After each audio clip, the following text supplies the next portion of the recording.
Bom dia, muita informação, opinião, descontração. Começa a live do Toque de Bola. Para você que está acompanhando, espalha para a turma aí, para a gente ter também as perguntas, as opiniões, as observações, para a gente interagir com você nessa live que vai até meio-dia com as principais informações do esporte local, do esporte nacional. Tem seleção brasileira, tem a Série B com o Tombense, né? Que tem 2 rodadas aí para tentar ficar na segunda divisão, no caso. Sabrina Tuller, um abraço para ela. Muita gente, muito legal o trabalho do Toque de Bola. A gente convida você a entrar no nosso portal, baixar o nosso aplicativo, qualquer celular você baixa rapidinho, entrar no nosso canal no YouTube, o canal tem o nome de Portal Toque de Bola, tem o Spotify também, com muita matéria legal, matérias interessantes sobre diversas modalidades. Temos o Twitter, o Instagram, o Face, portal de notícias Toque de Bola. Vale a pena você acompanhar e participar. O João Gabriel de Castro Viana tá mandando um salve para ele então. Um abraço para a turma lá. Rafa Bueno, só gente boa que pode entrar aqui. Será que está no regulamento?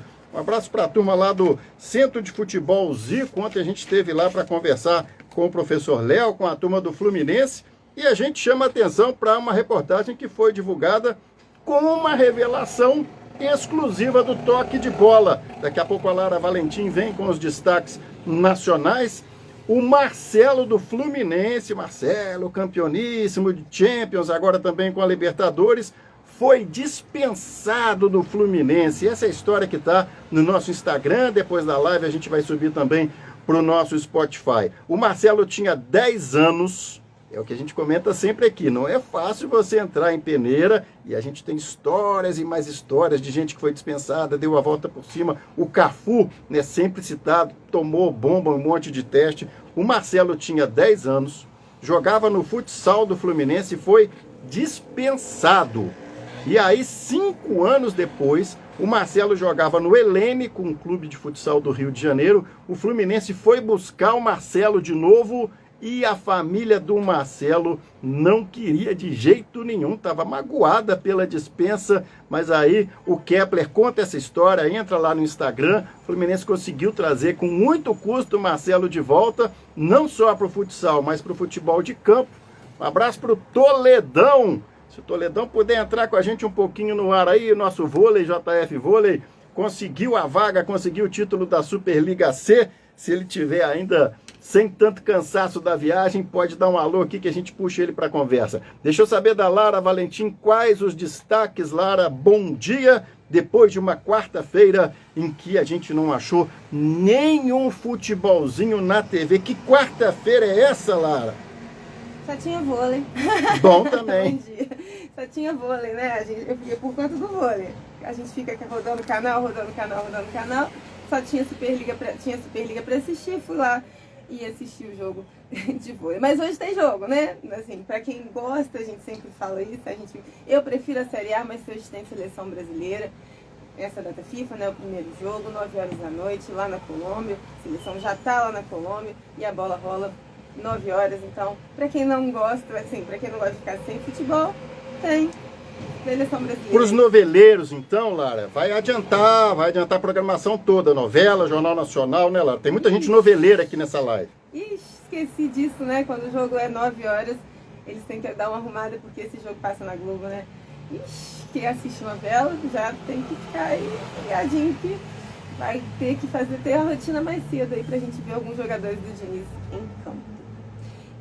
O Diniz, antes de viajar, né, para a Colômbia, ele esboçou o time que provavelmente vai ser o time titular no jogo de hoje, com o goleiro Alisson, com Emerson, Marquinhos, o Gabriel Magalhães e o Renan Lodge, no meio de campo com o André e o Bruno Guimarães, Martinelli, o Rodrigo, Vinícius Júnior também, o Rafinha. O Gabriel Jesus, que eu já tinha, a gente trouxe na última live, né, que foi convocado, não viajou, ficou lá na Granja Comari para se recuperar da lesão muscular que ele estava tendo na coxa.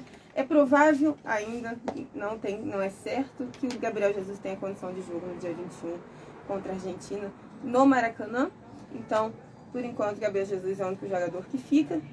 Ninguém entendeu até agora, né? O Diniz já tentou explicar, mas ninguém entendeu porque o Gabriel Jesus teve a convocação mantida e alguns jogadores foram cortados por lesão, mas segundo a CBF ele tem condição de jogar contra a Argentina e vai ser importante, então ele ficou na Grande Comari para se recuperar. E uma grande curiosidade que eu trouxe aqui, o Brasil já enfrentou a Colômbia 4 vezes nesse estádio. E aí foram 2 empates e uma única vitória. Lá em 2003, então o Brasil tenta vencer novamente jogando nesse estádio no jogo de hoje. Ele tenta se recuperar, né? Que na última data FIFA empatou com a Venezuela e acabou perdendo para o Uruguai. Então tenta se recuperar para manter. Está em terceiro lugar, aí depois a Argentina lidera essas eliminatórias. Então precisa voltar a vencer. São 6 vagas, né? Mas precisa voltar a vencer para recuperar a confiança, principalmente da seleção e de alguns jogadores especificamente, né? Beleza, Lara, com as primeiras informações, o jogo então da Argentina com o Brasil, não, hoje é Colômbia, né? Hoje é Colômbia, a Argentina enfrenta o Uruguai, já tem até matéria sobre Messi e Suárez, mas o Suárez provavelmente vai começar no banco, mas tem confronto aí dos dois também, para quem gosta de jogão. Tá certo, um abraço pro Maicon, um abraço pro Janderson, um abraço pro Manuel Rezende, grande Manuel Rezende, na torcida pelo Botafogo no Campeonato Brasileiro. A gente aproveita para mandar um abraço para o Ricardo, feliz com o Fluminense, para o Didi, não sei se o Didi está gostando do Tite ou se ele está com o Tite. Um abraço para o Andrinho, piada infeliz, hein? Eu vou te falar uma coisa, deve ser o feriado, né? Muito sol na cabeça. O Alexandre Salles também está por aqui. Vamos seguindo com a live do Toque de Bola. Série B, temos o Tombense, que estava na recuperação, está ainda numa recuperação, mas teve uma falha do goleiro no último jogo, faltam 2 rodadas, aproveita para dar uma passada para a gente nessa Série B, Lara. Bom, a Série B tem confrontos, faltam 2 rodadas, né, para o final da Série B aí, e tem confrontos ainda na parte de cima, o Vitória já garantiu acesso, já garantiu o título, e mais 5 clubes ainda estão tentando essa vaga, né, para a Série A no próximo ano. E na parte de baixo a gente tem 2 clubes rebaixados já, o ABC e o Londrina, e mais 5 clubes que estão tentando evitar essa queda de rebaixamento. Então, a gente vai lá do Tombense, porque, claro, né, o Tombense é aqui de Minas, o Tombense tem 2 jogos. Enfrenta o CRB fora de casa, enfrenta o Mirassol em casa.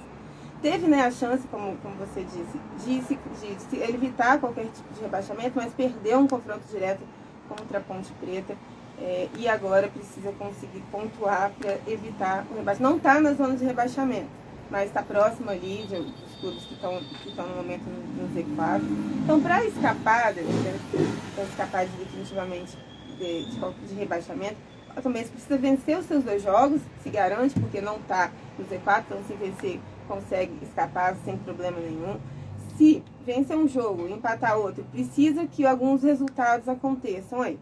Os outros clubes, o Sampaio Corrêa e a Chapecoense, não vençam seus 2 jogos e o Ituano some no máximo 1 ponto. Então, se perder um jogo, se vencer um jogo e empatar outro, precisa ter uma combinação de resultados, mesmo não estando no Z4, porque os clubes embaixo têm pontuações bem parecidas.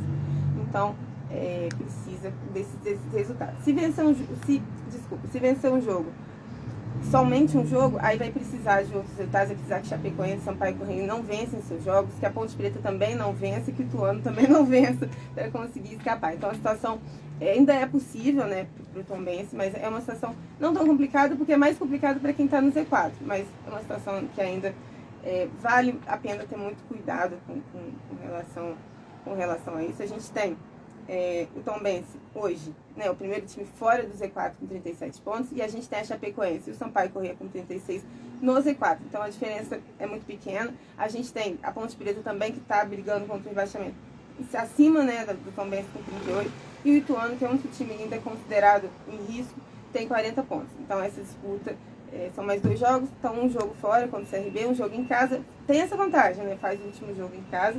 Então tem que tentar vencer para levar esse resultado para dentro de casa para conseguir vencer. Falando na parte de cima da tabela, a gente, né, falou sobre o Vitória que conseguiu uma vitória importante, já tinha garantido acesso, agora garantiu esse título. Então É simples a matemática hoje. Tem aqui em Criciúma e Juventude, Atlético Goianiense, se vencerem os seus 2 jogos, não independem, né, de qualquer tipo de resultado, já garantem vaga. Mas agora, para que isso seja ouvido na próxima rodada, para o acesso, né, antes de chegar na última rodada, Criciúma, Juventude, Atlético Goianiense vence os seus jogos, e o Sport, que vem ali no primeiro time fora do G4 hoje, e o Vila Nova também, não vençam. Caso esses 2 clubes não vençam, e os 3 clubes que estão dentro do G4 vençam, esse G4 já está resolvido, não vai precisar chegar aquele drama da última rodada. Mas caso isso não aconteça, aí a gente vai acompanhar a Série B para o finalzinho, né? Para aquela última rodada sempre dramática dos clubes, mas se os 3 clubes conseguirem suas vitórias e os 2 clubes que estão abaixo ali, Sport e Vila Nova, não vencerem, essa situação fica resolvida. Assim como na parte de baixo. Se Sampaio Corrêa e Chapecoense não vencerem e Ponte Preta e Tombense conseguirem vencer suas partidas, a gente também define a parte de baixo da tabela, né? Define os rebaixados já antes dessa última rodada. Tá aí a Lara Valentim com as informações da Série B. Um abraço. Daqui a pouco tem convidado especial aqui na live. Vamos falar sobre o JF Vôlei. Letícia, toda a turma lá, o grande Mário Marinho, Cândida, toda a turma lá, Letícia, Marina, Bruno, gente boa demais ali, da família do nosso saudoso bacharel Marilene. Um beijão para vocês. O João Lucas está aqui, tem o outro João Lucas, o Elber Carvalho, a Maria Aparecida Oliveira Valentim. O Toledo já está quase para entrar e a Lara vai falar de mais uma peripécia do Gabigol. Gabigol consegue ser notícia jogando, sendo enforcado pelo Nino, perguntando o que eu fiz, né? A gente até comentou, brinquei com a Lara, com os amigos, que a expulsão do Gabigol contra o Fluminense lembrou um pouco algumas expulsões do Felipe Melo, onde ele é muito mais expulso pelo histórico do que pelo lance propriamente dito, né? Porque o Gabigol entrou na pilha, o Nino, né, deu aquela enforcada, né? Claro que não foi uma enforcada, mas para a torcida do Fluminense, que estava comemorando Libertadores, aquela imagem, né? O pessoal ficou passando aquela imagem nos grupos, e o Nino falando com o Gabigol: fala agora quem que é o campeão! Fala agora quem que é o campeão! Isso é claro que os tricolores que fizeram. Aí o Gabigol: Fluminense, né? Mas ontem, feriado, a Lara desesperada, sem ter nenhum campeonato acriano para assistir, e o Gabigol me faz uma postagem pelo aniversário do Flamengo. Até aí você pode estar perguntando, principalmente que você não costuma ver muito as redes, o que tem? O Gabigol fazer uma postagem no dia dos 128 anos do Flamengo. O que tem? A Lara vai te contar o que tem nessa postagem, e tem um requinte de crueldade também do Hernani Brocador. O que é isso, Lara? Vou começar falando do Gabriel Barbosa. O Flamengo fez 128 anos ontem. E contou, né, claro, com várias postagens de vários jogadores. Só que, claro, a postagem do Gabigol acabou sendo polêmica, acabou repercutindo na internet e recebeu muitas críticas. Por quê? Na foto que o Gabigol postou, ele está ao lado do Zico, né? Um dos maiores, claro, para os flamenguistas, um dos maiores ídolos aí que o Flamengo já teve na história. Os dois estavam sentados em tronos. O Zico como rei e o Gabigol como príncipe, né, ao lado dele. Só que nessa foto o Gabriel tinha 2 taças de Libertadores, né, de 2019 e a última de 2022. E no Zico, o Zico tinha apenas uma taça. Lembrando que o Zico tem a Libertadores, tem o Mundial com o Flamengo, tem vários outros títulos. E isso chamou atenção, muita atenção. Essa imagem para alguns torcedores, né, que viralizaram na internet, ficou parecendo que o Gabigol se colocou num posto de ser mais importante do que o Zico. Então, como o momento do Gabriel no Flamengo, de algum tempo, não é bom, né, o Gabigol acabou indo para a reserva do time, não está fazendo gols, não chuta gol, já tem 10 jogos, vem vivendo uma maré, né, ruim, a torcida inflamou mais do que seria, né, o normal. Se ele tivesse uma boa fase, talvez a torcida nem pegasse tanto no pé dele. Mas como ele não marca quase 3 meses e está vivendo esse momento, a torcida... Em alguns dos comentários, o pessoal faltou colocar, né, no colo do Zico a taça de campeão mundial.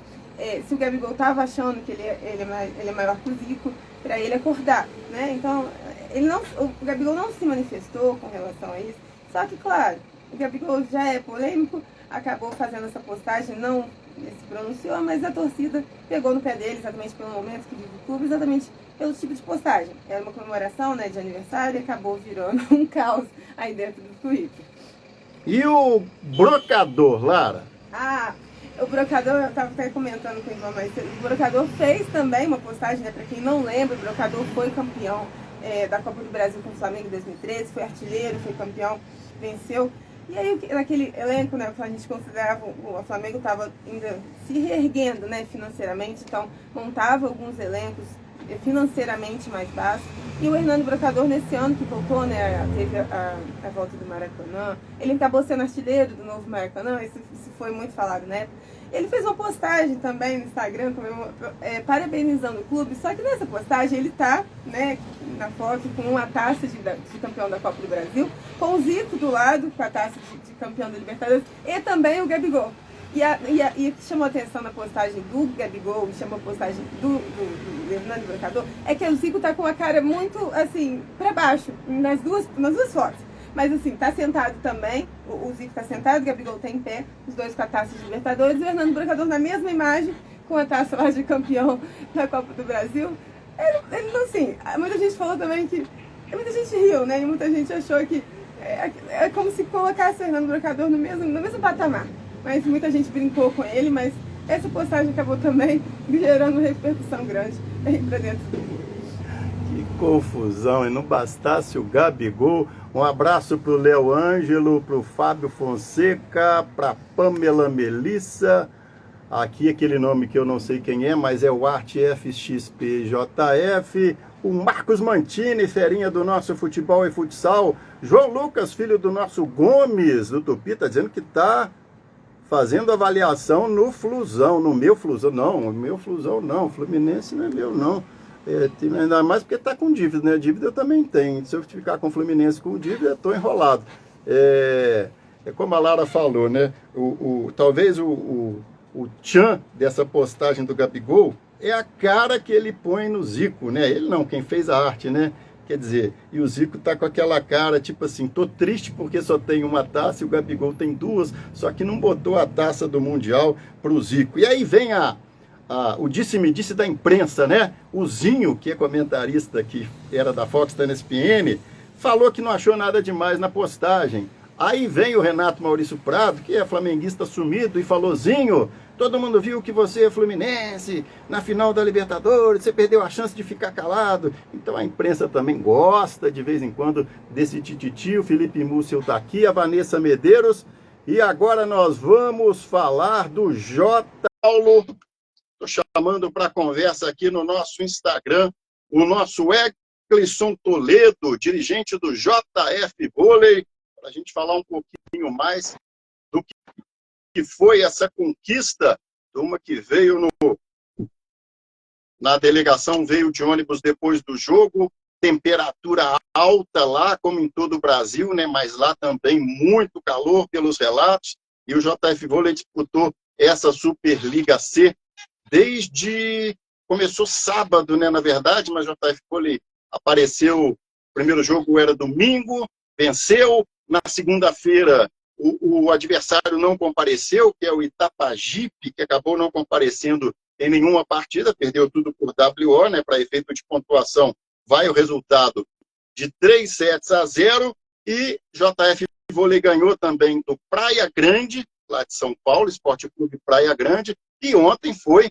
a grande decisão da Superliga C masculina, e o JF Vôlei venceu, confirmou o favoritismo, com muita torcida lá, é claro. Eu jogava em casa, né, a equipe do São Sebastião, mania de falar São Bernardo, mas até agora não falei nenhum São Bernardo.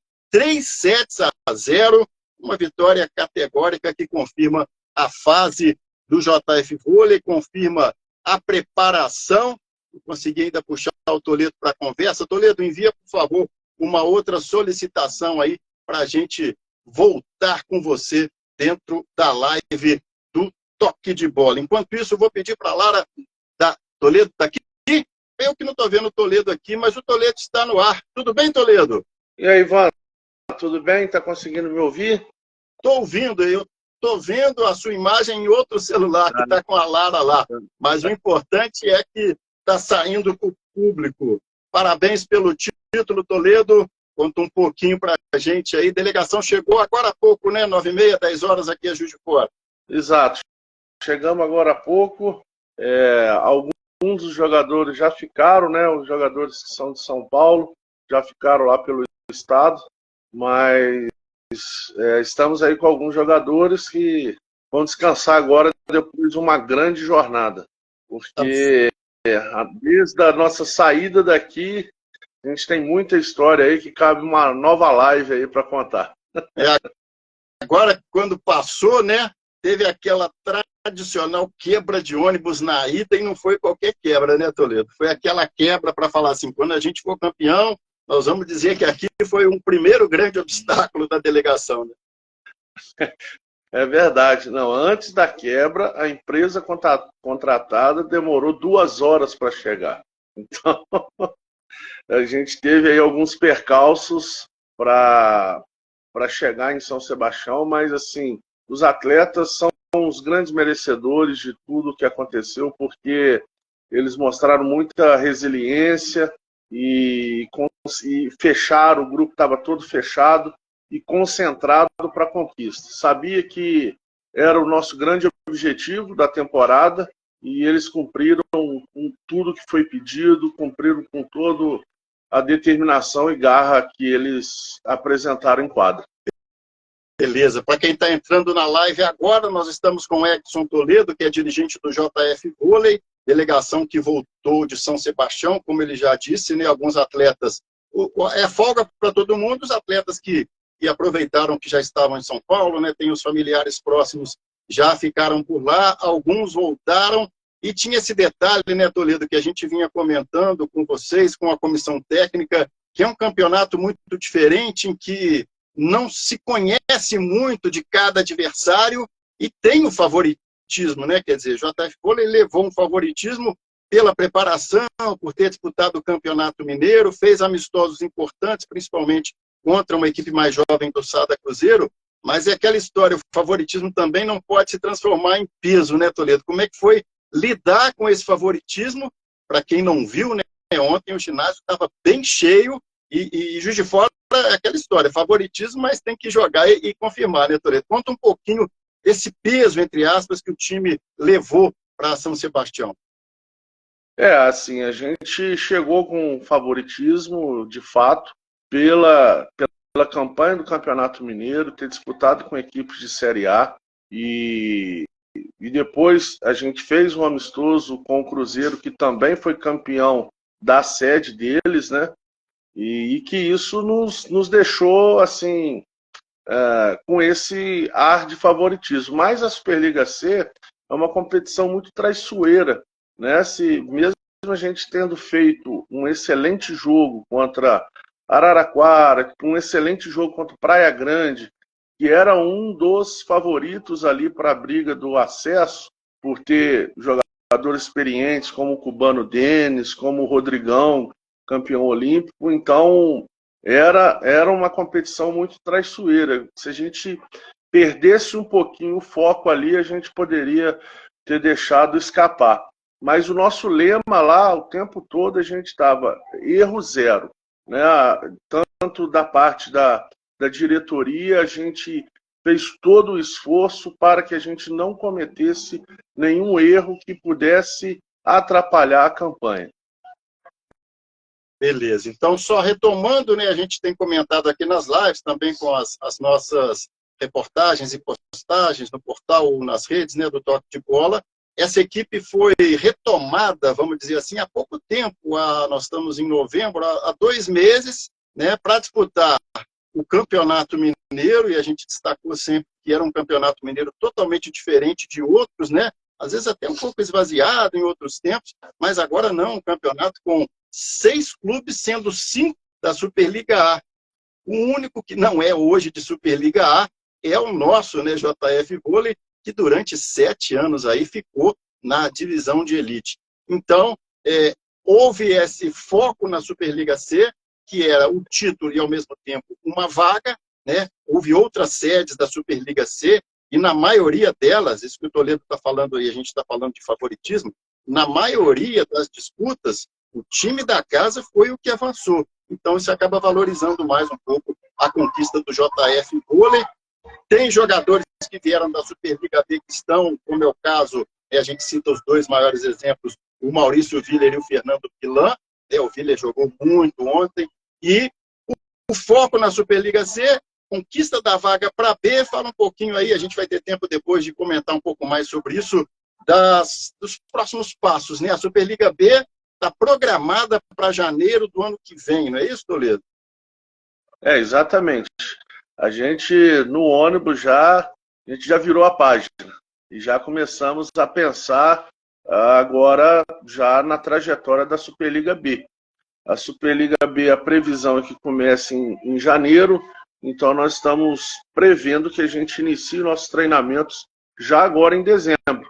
Então, os jogadores estão de folga e a gente vai fazer a avaliação, né, interna, e tanto para a contratação quanto para se algum outro jogador, porque a gente, obviamente, com essa campanha maravilhosa que os jogadores fizeram, tanto do Campeonato Mineiro quanto da Superliga C, a gente tem jogadores que estão sendo assediados, obviamente, para outros mercados, não só mercado nacional, mas o mercado internacional. Então a gente vai ter que avaliar isso tudo para poder fazer uma equipe que possa brigar também na Superliga B.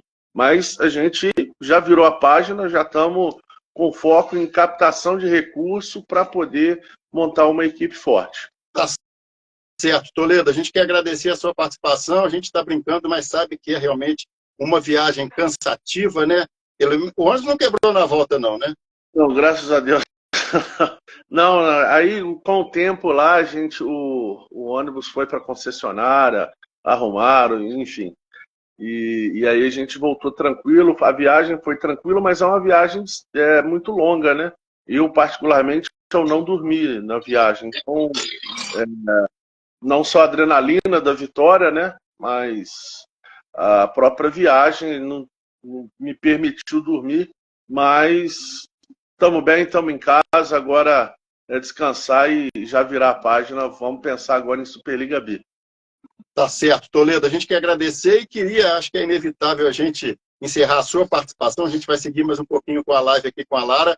Você, em nome da direção, da comissão técnica, dos atletas, né, deixar um agradecimento para a torcida. Né? A gente acompanha o vôlei há muito tempo, a gente transmitiu na Web Rádio Toque de Bola por 5 anos consecutivos os jogos aqui em Juiz de Fora, no ginásio da Faefid, transmissões que até hoje a turma lembra, comenta, atletas também comentam, mas o que a gente está querendo dizer é que realmente essa torcida do vôlei de Juiz de Fora é uma cidade que gosta e que entende de vôlei, muita gente comenta isso, para você deixar essa mensagem de agradecimento, porque é uma equipe que voltou agora, né? A gente fala agora porque é 1 mês e meio, 2 meses. Levou em 6 jogos no Campeonato Mineiro mais de 8.000 pessoas ao ginásio, sendo que uma partida foi recorde de 3.134 torcedores. Tudo bem que tinha a torcida do Cruzeiro, que nós não podemos desconsiderar, e que é uma torcida que, quando o time está jogando fora, não para de mandar mensagem, está sempre perguntando. A gente está ali nas redes também, no trabalho de assessoria, que é outra situação, também reforçando o link da transmissão, e a turma perguntando, o trabalho de base do JF Vôlei, mas para a gente não esticar muito, Toledo, só que você gostaria que fizesse essa mensagem de agradecimento a esse torcedor que realmente é diferenciado, não é demagogia não. O torcedor do JF Vôlei, ele está com o time, abraça na saúde e na doença, né, Toledo?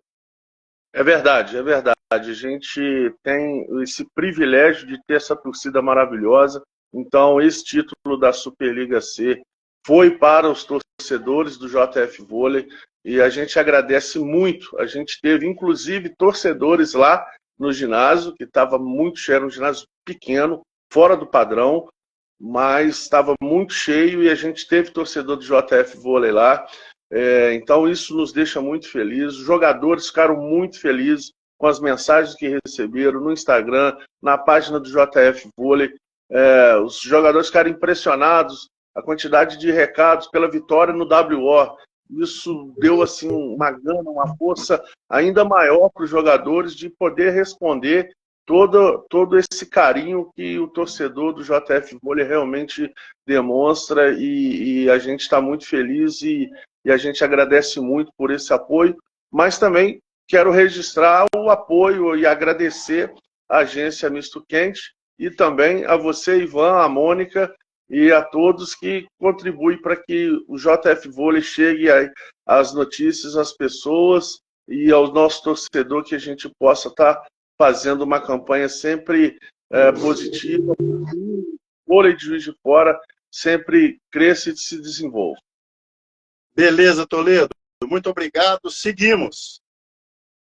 Obrigado. Vamos em frente.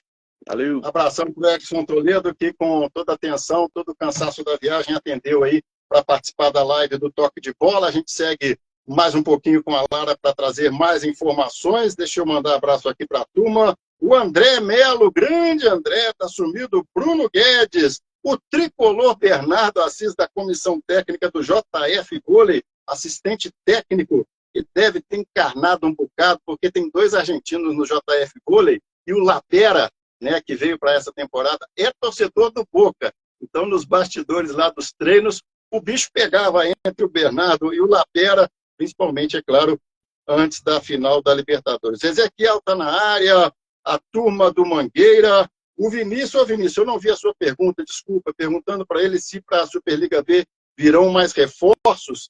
Ele falou, né, Vinícius, tem a preocupação com as sondagens.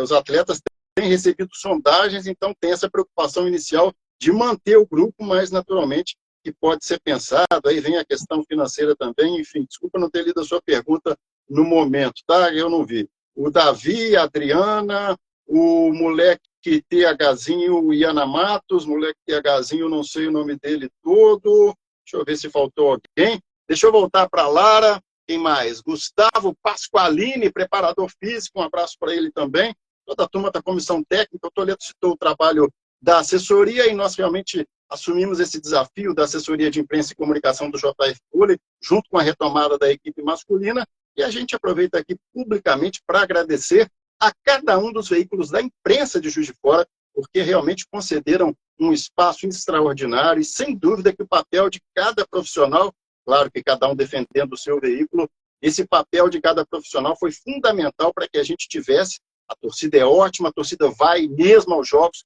mas é claro que com o trabalho de divulgação feito por todos os canais de comunicação, portais, enfim, da cidade, esse comparecimento de público ganhou um destaque estadual e nacional. Se tratando de campeonato estadual, a presença de público, o Bruninho Ribeiro, por exemplo, só vou citar um, não vou citar todos, tem vários profissionais da imprensa, fez essa matéria, os maiores públicos de Juiz de Fora nos últimos 5 anos, praticamente todos pertencem em eventos esportivos, agora ao JF Vôlei. A Roberta Oliveira, que trabalhou conosco também, fazendo um grande trabalho da divulgação. Eu não vou citar nomes mais, porque senão vai dar problema que a gente vai esquecer de alguém. Quando esquece alguém, é problema mesmo. Deixa eu voltar para a Lara para a gente fazer um balanço do que tem de destaque ainda, o que vai para as nossas redes, Lara, o que está rolando nas agências hoje, nas agências de notícias e o que é destaque na mídia nacional. Só falar rapidinho. O Campeonato Brasileiro, para quem a paralisação da data FIFA, né? Mas dessa vez tem Campeonato Brasileiro, né? Vai ter bola rolando dos jogos atrasados, para quem gosta de futebol, não vai ter que ficar sem nada. Tem jogos na parte de baixo, né?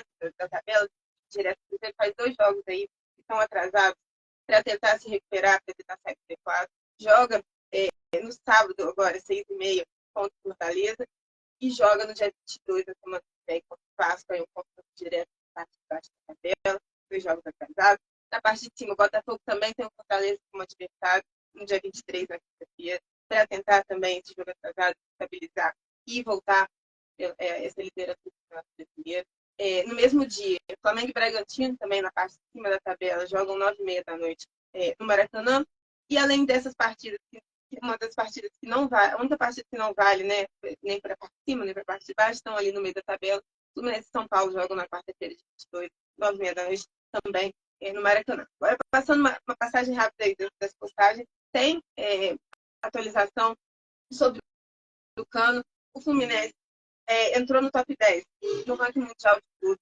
Também vou colocar as informações lá nas redes sociais. O Corinthians está negociando com a Caixa Econômica, né? A venda na Barça da Química Arena, também vou colocar nas redes sociais o porquê. Tem os Jogos Pan-Americanos, lá em Santiago, no Chile, começam amanhã, sexta-feira. E o Brasil tenta manter essa hegemonia que tem no Pan-Americano, então também vai ter atualização. Tem o Gustavo Scarpa, tem clube brasileiro interessado no Gustavo Scarpa para que ele retorne ao Brasil no próximo ano. Tem atualização sobre a UEFA. A UEFA anunciou uma bola oficial da Eurocopa, que eu acho que vale a pena a gente dar destaque, que é relacionada à tecnologia, então vale a pena a gente destacar o porquê desse orçamento da UEFA. E para encerrar, a gente tem a contratação mais informações de Marcelo Galhardo, que é o novo técnico do Al-Ittihad, que é o possível adversário nesse Mundial de Clubes. Então, tem todas essas atualizações, vão estar lá no Instagram, nas redes sociais. Valeu, Lara, obrigado pela produção e também a apresentação conosco da live. Deixa eu agradecer ao Gustavo Bellini, não sei se eu falei o nome dele certo na primeira participação, preparador físico do JF Vôlei, o Tiago Kiko, lá em Belo Horizonte, o Edson Vieira Godinho, quem mais? O Emerson Carlos, o Rodolfo passou aqui também, integrou a comissão técnica do JF Vôlei. Valeu, Rodolfo, um abraço para você, obrigado pela atenção conosco aí nesse período do JF Vôlei, que vai estar de folga agora. A gente está encerrando a live, então. Deixa eu passar aqui resultados, porque teve uns amistosos ontem lá do Centro de Futebol Zico com o Fluminense. É aquela história, né? É amistoso, mas quem não fica curioso para saber os resultados? Então, já que o professor Léo Beire mandou para a gente aqui, deixa eu falar quanto ficaram os jogos, né, da base. No Sub-12, o CF Zico JF ganhou do Sub-11 do Fluminense. No Sub-12 do CFZ, ganhou de 1-0 do Sub-11 do Fluminense. O Sub-13 do Zico perdeu de 2-1 para o Sub-12 do Fluminense. E no Sub-14, usaram o campo todo ali do Zico, nesse 14, pelo que eu me lembro, que eu estava lá, não pude ficar até o final, mas houve empate de 1-1 do Sub-14 do Zico com o Sub-13 do Fluminense. Então é isso, a gente tem o apoio da Prefeitura de Juiz de Fora. Você continue acompanhando o portal, redes sociais, baixe o nosso aplicativo, Spotify, canal no YouTube, e você vai ter sempre informação atualizada do esporte local. Beleza? Refresque-se e ótimo final de semana. Valeu!